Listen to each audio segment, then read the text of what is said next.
Hi guys, welcome back to the channel. I'm just sat in my mum's Vauxhall Astra. I need to do some work to it, but today's video I'm going to show you how easy it is to change the wheel if you get a puncture with just the emergency kit from the boot. It's literally, if you know what you're doing, you can probably change the wheel in 5-10 minutes instead of having to wait for a recovery service or whatever to come. You could be waiting hours, and if you're in a rush or you feel unsafe or you're not in a good place to break down, it's so easy to change a wheel. It's literally a couple of nuts and you can do it. So purely using just the emergency kit from the boot, I'm going to quickly show you how to change a wheel. Okay, so we're just going to lift up the carpet. There's the spare wheel just there, and unscrew this. It just stops the wheel from wobbling around while you're driving. As you can see, there's a big 80 sticker on here. This is a space saver, which I'll show you, means it's a lot smaller in size. There, it's a really thin tyre. It just saves space and weight in the boot, but it does have a maximum speed of 80 kilometers.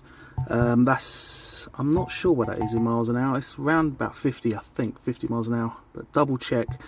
Yeah, it's recommended not to go too fast on these because they are so thin. Take the tyre out, and there is the emergency kit. This is everything you need. So you've got a screwdriver, this is the towing eye if ever you need to tow your car, and the jack. That's all you're going to need. Oh, and obviously the wheel brace, which is just under here, so it's a bit hard to do while holding the camera. There's the wheel brace. I'll show you that in a second. Okay, so first things first, if you've got hubcaps, you need to take the cap off. If you've got alloys, then you don't need to worry. Just need to get the screwdriver, just get it between the hubcap and the wheel, and that should just pull straight off. Some of them are a bit stiffer than others, but now you've got the hubcap off, it's exposed the 5 nuts there. This car doesn't have any locking wheel nuts, it's just got normal nuts. You may have a locking nut where you need to get a separate socket to fit over the nut so that you can actually undo it, but this car doesn't have it. It's normally on alloy wheels and things, and expensive cars have them. Okay, so this is the wheel brace that comes in the emergency kit. As you can see, you've got the end there, just sits on the nuts. You just need to twist it to undo. The only thing is with this emergency one, it's pretty small and these nuts are on really tight, so you may have to stand on the bar, put some real pressure on that just to crack those nuts off first. You want to ideally just crack these nuts, just loosen them a little bit, all 5 of them or 4, however many you got, before you actually jack the car up, because if you're jumping on this bar to loosen these nuts while it's jacked up, the car might fall off the jack. So you want to just loosen these nuts while the car's still on the floor.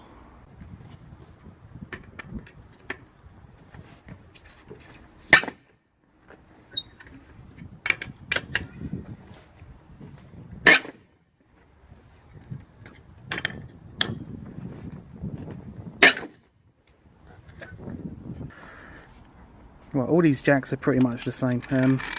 They slight different design on different cars, but they all work pretty much the same. It's just like a scissor spring. So this bit goes up and down as you screw in and out the rod. You just twist the end here. Comes with a separate bar. Just hook it in. Give it a twist up and down. So you need to just lower this down first a little bit, just so you can slide it under the car. Okay, as we look under the car, it's important as to where you put the jack. I don't know if you, yeah, there you go. You've got this rib under here. You need to put the jack on this rib. You don't want to put it on any of this sill along the bottom of the car. It'll just dent and damage the car, and you could even push the jack up through the floor. So you really need to find this rib. You can see it there on the camera. Now this jack here, and I think most jacks, have got a little notch just in this top bit. You can see a little notch there, and there's a little dimple just here. So you want to get that notch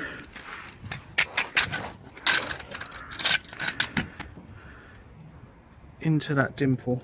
Again, I don't know if you can see that on the camera, it's a bit dark. There's the dimple, just there on the seal. And you want to get the notch of the jack on that dimple, and that's a nice solid place to lift your car up with. Really important, make sure the handbrake's on and the car's in park if it's automatic, or put the car into gear if it's a manual. Putting it into gear will stop the front wheels from rolling, and obviously the handbrake will stop the rear wheels from rolling. You don't want to jack the car up and it suddenly start moving and fall on top of you or whatever. So make sure it's all secure.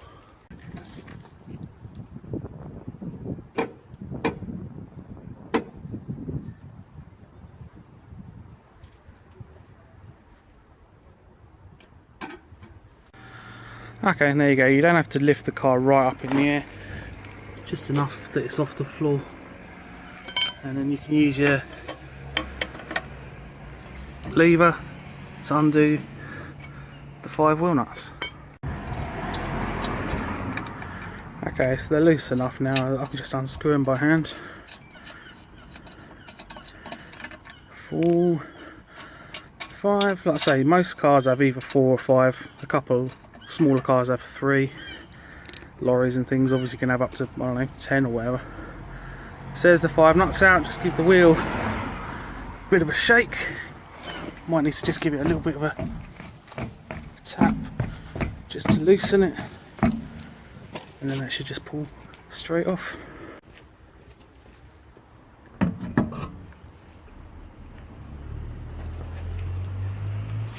Okay, so I'm just going to put the same tyre back on so I don't have to change it over again. But you got the little round hub thing here. That sits in the centre of the wheel. So let me just put the camera down and I'll lift it up. There you go, so the wheel just sits on the hub there. It hasn't got any nuts in yet, but it's just sitting there off the floor. You just need to line up the holes for the wheel nuts. Just screw the nuts back in.